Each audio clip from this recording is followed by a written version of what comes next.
Okay, somebody asks, which country or which power is aware, willing and able to put pressure on Israel to get them out or help Palestine gain their freedom? Is it up to people like you and me? Thank you very much for that question. Well, we are all culpable in this. In the case of Canada, it's spectacularly so. Your government is, by its own admission, the best friend of Israel in the world. In fact, Mr. Harper said that Canada was willing to pay any price. He might have added, bear any burden to support this right-wing government in Israel. He said when you lost the election to the Security Council that it was a badge of honor, that you had lost that vital election, vital to your national interests and prestige. He thought it was a badge of honor that you'd lost it because of your, quote, unstinting support for Israel. Well, I don't know what's in that for you. So you have a big job to do here in Canada. And you have to try to force the Canadian government, whomsoever they are, to behave in a more balanced way towards this question. The European Union is equally complicit. Israel is practically a member of the European Union, even though with its human rights record and its record of law-breaking and UN Security Council resolution breaking, if it was a European country, it would never be allowed into the European Union. But they trade with us as if they were members. They even play football in the European Football Championships, though they are not European. The only punishment that's ever visited on them by the Europeans is to force them to participate in the Eurovision Song Contest, which is punishment, I know, but it scarcely fits the crime. The United States, of course, is the biggest factor of all in this equation, which is why I've been spending so much time in the United States, and in a couple of weeks I'll be there again, speaking in 5 more cities, bringing to 55 the cities I've spoken in just 2 years in the United States. But every one of us can do something. Every one of us can boycott Israel and anything to do with Israel. Any one of us, if we're members of a university or a company or a trade union or a church or any other kind of organization with investments, can make sure that none of those investments are invested in Israel, profiting from the misery of the Palestinian people. And if they are, to campaign for divestment of the university's funds or the institution's funds from Israel. And we must campaign for sanctions, the same kind of sanctions that were imposed on apartheid South Africa must be imposed on apartheid Israel. Somebody asked, what can I as an individual do? Well, let me just give you some examples of what we're organizing. We started Viva Palestina in the United Kingdom on the 10th of January 2009. Now there's Viva Palestina in Britain, America, Indonesia, Malaysia, Australia, New Zealand, Italy, France, Spain, Portugal, Ireland, and Britain. And next year, we are going to make Viva Palestina Canada. And I hope that you will support us. We're going to launch it, where else but Calgary. And we'll invite the local members of Parliament to come along. And the hallmark of Viva Palestina is that action speaks louder than words. And that people have to do things to change this situation rather than sit around and talk to each other about them. One of the things that we run is the Summer University of Palestine, which is held on the 3rd week of July in Lebanon, where all the biggest speakers in the world on Palestine come and give lectures to activists on Palestine from all over the world.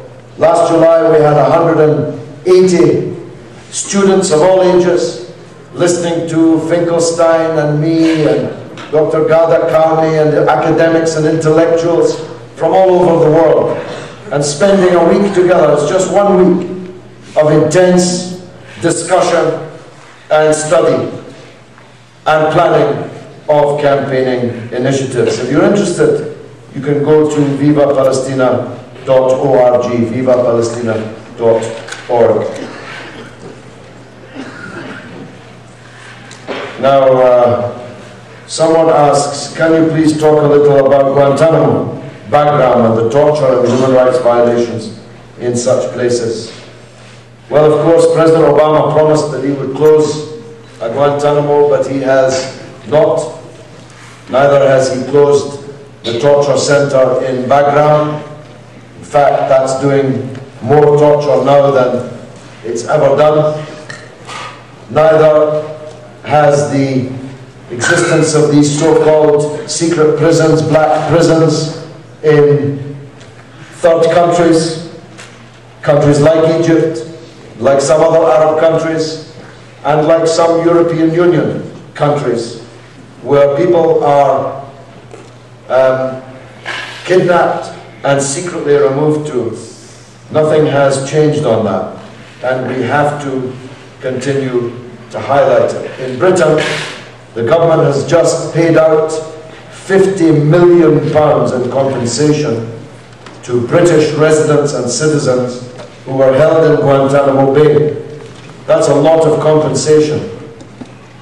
But when you discover that the reason they paid it is so they wouldn't have to divulge in court the complicity of the British secret services with these torture regimes, you can just imagine how bad that complicity was, if it was worth £50 million to avoid it coming out in court.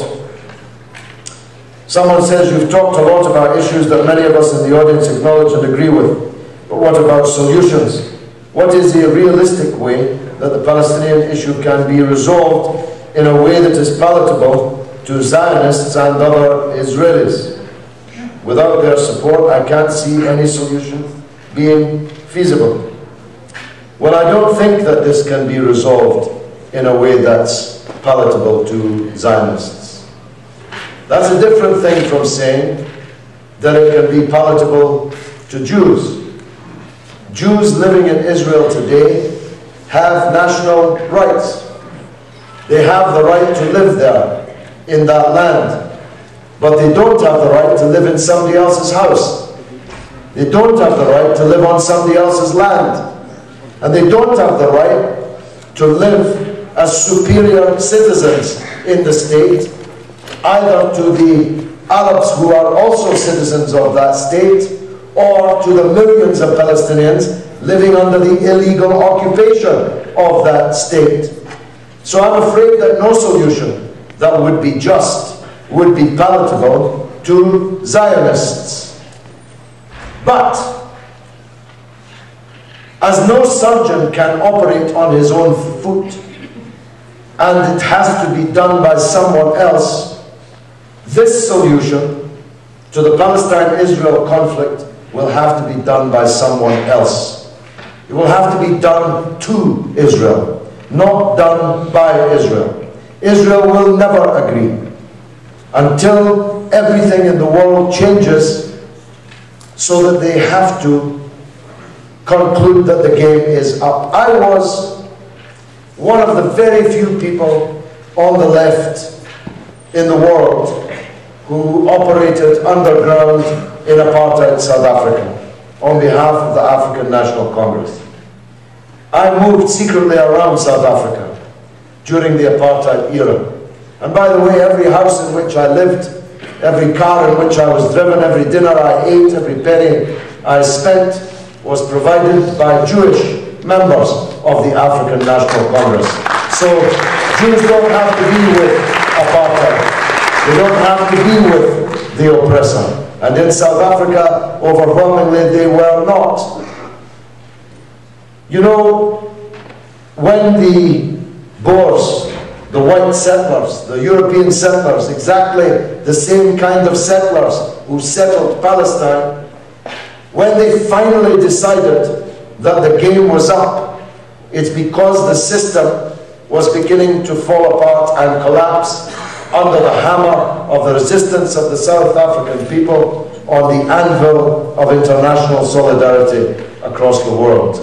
Until we reach that stage, in relation to apartheid Israel, the Israelis will never agree. They will never conclude that the game is up. So the rest of us have to create those same conditions. And I don't believe that it is beyond us, though it will not happen next year or the year after. What is your response to the Canadian Jewish Defence League's statement about seeing to it that the Canadian government monitors all those involved in your talk and organising it?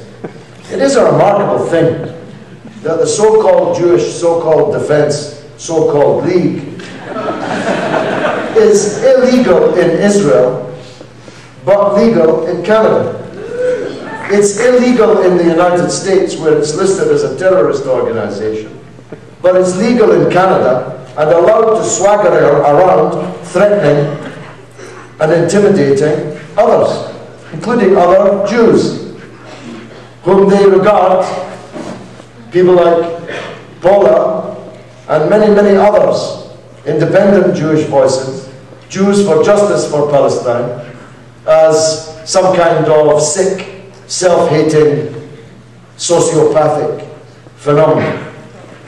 This so-called Jewish Defence League is the reason we have police guarding this venue. At least here, we're not paying for it. In Hamilton, Ontario, I even had SWAT teams, armed SWAT teams, inside the auditorium. And I asked, are you here because one of us might do something wrong? Or are you here because somebody else might do something wrong to us? And if it's the latter, when are we going to read about that in the Canadian media? Because that's terrorism. If someone is threatening to attack a meeting in a university discussing political issues, that's my definition of terrorism. And they at least should be picking up the police bill. But they did not. We did. Now I'm trying to find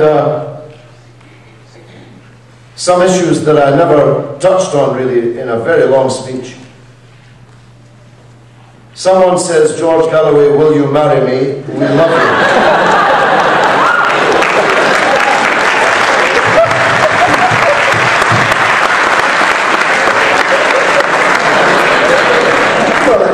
Depends who wrote that.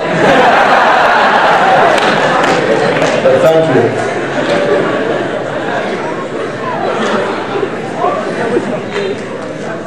Someone says, realistically, how can we make a difference through negotiation? Would it make more sense to have armed rebellion? No, it wouldn't make more sense to have armed rebellion. Canada is a democratic country. It has democratic space.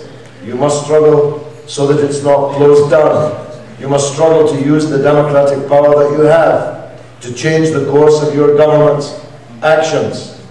Armed rebellion is a ludicrous idea in a democratic country like Canada. And I hope the security services have taken due note of what I said. This is the last one I can take, really, because I'm running out of breath. But it's a very, very important one. It says, what are your thoughts on the Hariri International Tribunal as an exemplar of preaching justice in the Middle East? This is a clear and present danger of catastrophe. The Canadian government and its servants have their fingerprints all over something that in the next few days, never mind weeks, might well explode in all of our faces. The Sunni leader and former Prime Minister of Lebanon, Rafik al-Hariri, was assassinated in a highly complex, extremely advanced technologically, highly skilled terrorist operation which incinerated him in his armored car and many of the people with him just by the St. George Hotel on the Corniche in Beirut. We were told with absolute certainty that those responsible for this great crime were the government of Syria. A huge well of opposition to Syria in Lebanon was unleashed.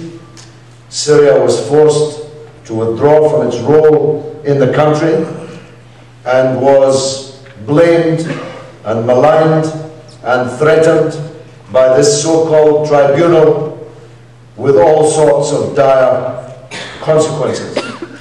Named individuals in the Syrian government were named as having been responsible and guilty of this crime. The arrest of some of those individuals was demanded. Witnesses came forward and anonymously, but officially, gave testimony implicating named individuals in the Syrian regime as having been responsible for this crime. There was no doubt about it. There was no grey area. Syria was guilty and utterly guilty of this crime. And then, overnight, all that they said about Syria was dropped. Suddenly, Syria was not guilty, was not responsible of this crime. The Syrian officials who had been impugned and maligned were exonerated and declared absolutely innocent of this crime. Now we're told this crime was committed by the Lebanese resistance. And we're told it with the same certainty by the same people who told us so certainly that Syria had been responsible for this. And we're supposed to believe it. Now, the magnitude of this allegation may not be entirely grasped by all of you. As someone very closely connected to Lebanon for 35 years myself, I'm all too aware of its magnitude. The schism between Sunni and Shia in Islam is very deep, very historic, and very, very combustible. If you allege that the Shiites murdered the leader of the Sunni in Lebanon, you are setting in motion a train that will run for 1,000 years. For 1,000 years, it will be legend that the Shiite resistance movement murdered the Sunni leader. It will be, for those who know about these things, another cloak of Othman. It will be something that will be the basis for a blood feud and vendetta forever.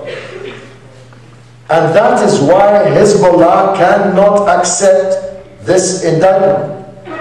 I believe, and I don't know anybody who is objective in this matter who does not believe, that Hezbollah are absolutely innocent of this crime, and that it's time the tribunal looked to the people who benefited from this crime to the south of the border in Israel.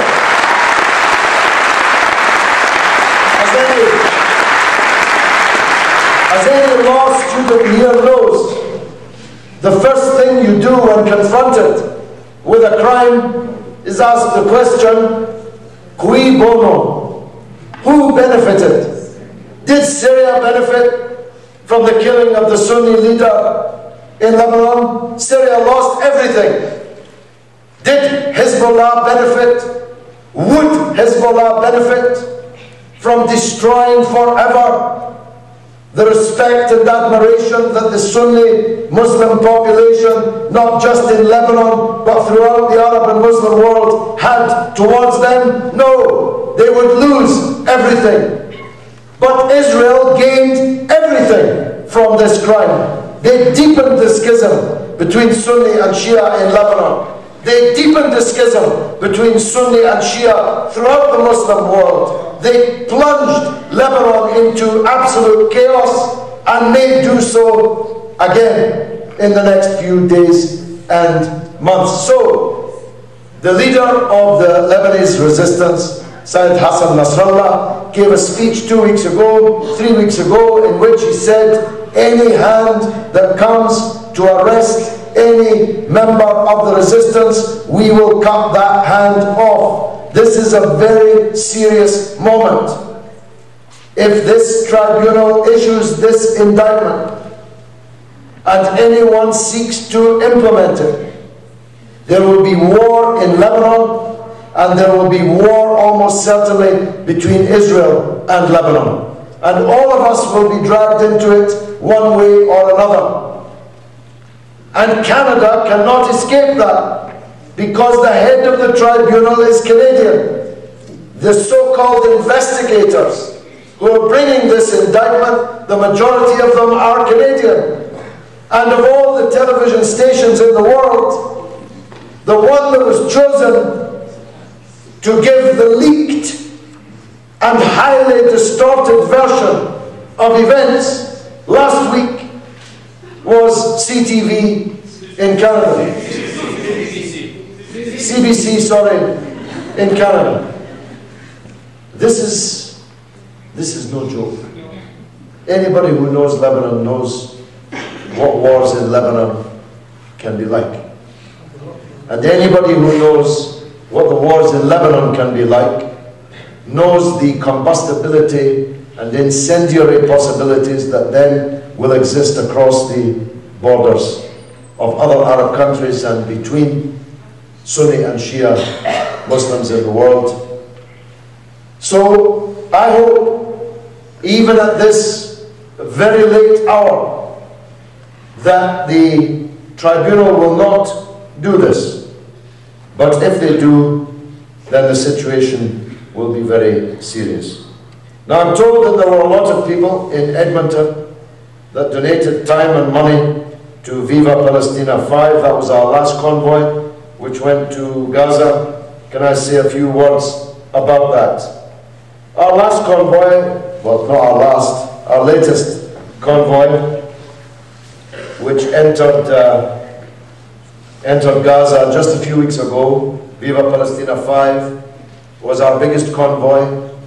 It involved people from 31, 32 countries around the world.